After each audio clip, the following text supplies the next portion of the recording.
Let us move on to another event, an outrageous occurrence this past week in Israel.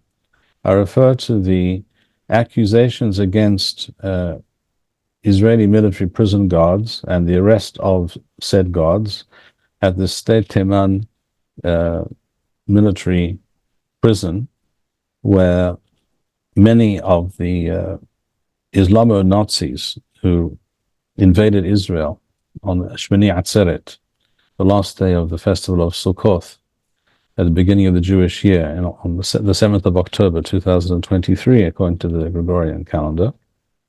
Many of those people are incarcerated in this facility. And, well, you take it from there, Jonathan. What can you tell us about the... Okay, there's been growing frustration. Hang on. Let's just break it up. Yep. Let's break it up. What are the claims, the accusations? Who has made these accusations? And what is the evidence? What are the facts as we know them? And why do you think the arrest and the inquiry was conducted in the outrageous manner in which it was? Okay. We have to take one step back from those two essential questions. There's been a growing frustration, not just amongst the ranks, but within Israel itself, to the unreasonable conditions, tactical conditions that have been imposed on Israel by the United States in Gaza, where it's resulted in a growing list of casualties that should have been avoided with by the use of aerial bombs or artillery or tank fire against buildings that basically were known to be booby-trapped. And so we sent ground forces in, a lot of whom have suffered grievous injuries and of course, unfortunately, a lot of deaths as a result. So there's been this anger building up over that fact. Secondly, there's been a lot of talk in Israel about why we're coddling these Hamas prisoners that we've been taking, many of whom are Nukba, special forces units that were responsible for some of the most egregious and bestial actions against our civilian population in the Gaza envelope that you could ever imagine. Okay, so there was a demonstration, there was kind of a little mini revolt in this one prison where we were holding a lot of these Nukba terrorists, and they were moving them to this other base in the Negev. And in the course of this operation, a transfer operation, one of them, who was a particularly bad person, a lot of blood on his hands, assaulted a brigade commander. Correct. Assaulted an Israeli soldier, wounded him. There's another side to this as well, or another aspect to this, that this guy might have had, or apparently, did have a phone hidden somewhere in his body, and that in the course of him being relieved of that, there was a pretty bad fight. Well, what happened after that wasn't after that. During the course of this problem with the terrorists, the British, of course, complained that they were not being adequate. They were being mistreated. They weren't being given fresh air. They weren't giving adequate food. They weren't giving an opportunity to exercise. I mean, it was insane. And we capitulated. We capitulated and let them bring in some kind of observer to see whether or not they were being taken care of. And for weeks now, there have been releases of prisoners because of overcrowding, even though no such overcrowding existed. Okay, so again, that's the background to all of this. Well, you should understand, people listening should understand that the military advocate general of the Israeli army, this is the legal office. His name is Major General Yifat Tomer Yerushalmi, is a hardcore leftist. His office, the military Justice Division of the Army is loaded with leftists. And these guys are in the field ruling on whether or not a target is a valid target.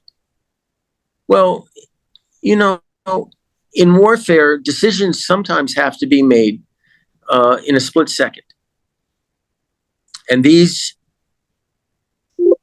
legal observers are the equivalent of the Soviet commissars who could overrule an officer, a regular army officer in the Soviet army at any point. And it's the same thing that's happening now, where these legal observers are hamstringing our army's ability to wage a victorious war. Okay, so this office has been investigating claims made by Nukba terrorists and their fellow travelers of mistreatment at the hands of our soldiers who are guarding them. None of these claims has been proven to be credible. But in spite of that fact, the Military Advocate General's office is treating them as accurate. So what happened? There was a story that came out when they came in to arrest these soldiers in a blatant show of discrimination against our guys, our soldiers. The soldiers finally said enough. And they basically barricaded the prison, prevented the military police from going about their business. A story was leaked by this judicial division of the army that there was a possibility of sexual assaults having been committed by these soldiers against these poor Nukba terrorists. And the image that the legal office was promoting was that we had our own Abu Ghraib, which was this notorious prison in Baghdad where the American guards just were out of control and committed some pretty serious and horrendous sexual offenses against security prisoners, Iraqi security prisoners. So this story got out on purpose to defame our soldiers and to curry favor, obviously, with those people like the British who were concerned about the welfare of the Hamas prisoners. And a riot started because as people showed up, other reservists showed up to protest what was going on, including a few MKs as well. They were portrayed in the media as right-wing thugs. And that isn't true, because there were quite a few reservists that showed up who had said, I heard the interviews, we've had enough. And these are guys that aren't wearing kippas. They're not religious. They were just regular guys, reservists that had it. Especially at the over-the-top way in which this investigation, quote unquote, was conducted. There's a way of conducting an investigation. You could bring in a couple of trailers, air-conditioned trailers, put it in the prison, and then calling the soldiers, hey, here's a cup of coffee. This is an allegation that's been made against you. What do you have to say about this? That's how you do it. You don't have the cameras there. You don't have masked policemen come in and disarm soldiers in front of these prisoners, in front of them. It has to be made clear. I don't think it's sufficiently clear to all viewers who are not familiar with the facts. The military police showed up in force, armed, masked, accosted violently a number of these military guards, relieved them of their weapons, handcuffed them. This was all without any warning, without any discussion, without any investigation. Or due process. This was all based on the allegations made by an Islamo-Nazi mass murdering, baby grilling terrorist, placing. Great, but there's one more important thing that you have to mention. At the end of the day, there was a little press release from this Military Advocate General's office at the end of the news cycle, I'll put it that way, where nobody was looking, that admitted there was never any evidence before, during, or after this incident that indicated any sexual assaults had been conducted against any security prisoners. And you know what? I still haven't seen that reported in the media here to the extent it should be. And that's why today, well, I let loose on a couple of editors-in-chiefs this morning, saying, you know, your selective outrage over the riot that happened in response to this brutal arrest of these soldiers, our Chayalim, our soldiers, who have a horrible job they have to do, guarding these animals. And the fact that the word of these terrorists, in the absence of any evidence, is being taken as being credible and justifying this kind of outrageous behavior towards our soldiers was hypocritical in the extreme. That's what I said. I said to some of these editors-in-chiefs, you know, during the anti-judicial reform protests, you never said a darn word about these Kaplan people or brothers in arms shutting the Ayalon Expressway down, targeting our railroads, trying to shut down Ben Gurion Airport, invading police stations, trying to basically collapse the economy of our country, calling into question the ability, if not the willingness, of the army to fight, simulating, you know, basically convincing Hamas that they had the opportunity to attack us at that point with relative impunity. I said, you never exhibited any kind of outrage, but God forbid, reservists who have basically bled in defense of our country, who finally have said, we've had enough of this, you know, this coddling of the terrorists and the restrictions, the tactical restrictions that have been imposed on our army by the Americans and their Herodian appointees here, Gantz and Eisenkot and Halevi and Gallant, you know, these guys, they've had enough. You have the colossal nerve to point your finger at them and call them right-wing thugs? How dare you? But they are, and you and I have had this conversation before. I consider the Israeli media, to a very large extent, an auxiliary arm of our enemies. There it is. I've said it. They are not patriots. They are not credible.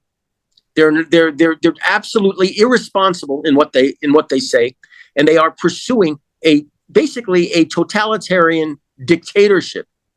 That's what they're pursuing. I could not agree more.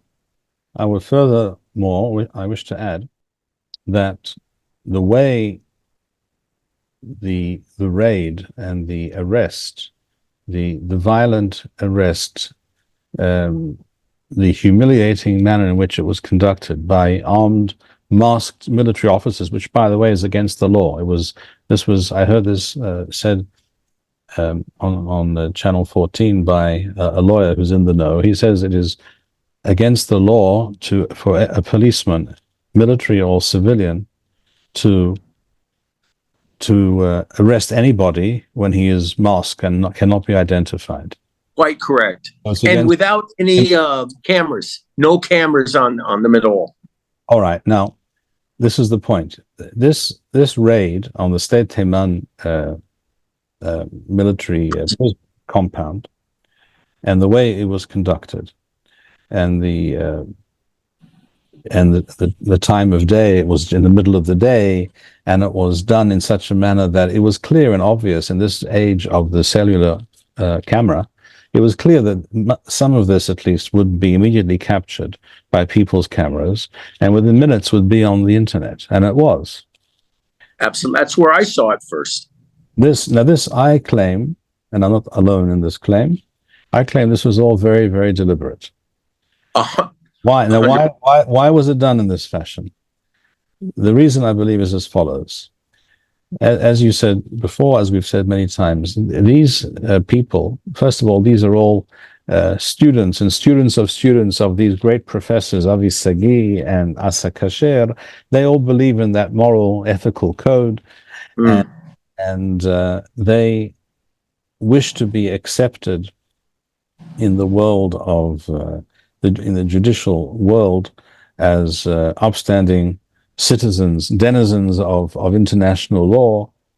More importantly, still, they must, of course, be able to travel to London for a shopping spree or to Switzerland for a skiing holiday.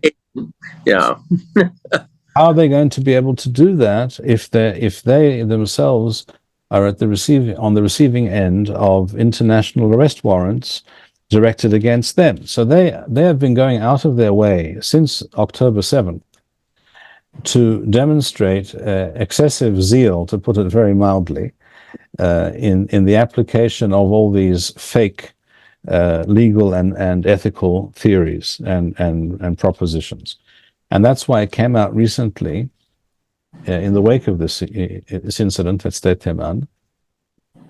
It was admitted in the Knesset, in the parliament, by a representative of the military justice system, that yes, it is true, we have been making phone calls to released terrorists in Gaza, calling of our own volition, at our initiative, in asking them how they were treated when they were incarcerated. In other words, they are digging, they are searching for, as it were, crimes that were never committed. They are looking for ways to prove, as this entire event was staged, in order to prove how zealous, how righteous, how ethical they are, and how much they believe in upholding supposedly these laws, whoever made them up and whoever interprets them, as we know that they are interpreted always in a very specific way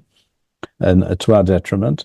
They are simply trying to create for themselves an insurance policy, so they won't miss out on that shopping or that skiing vacation.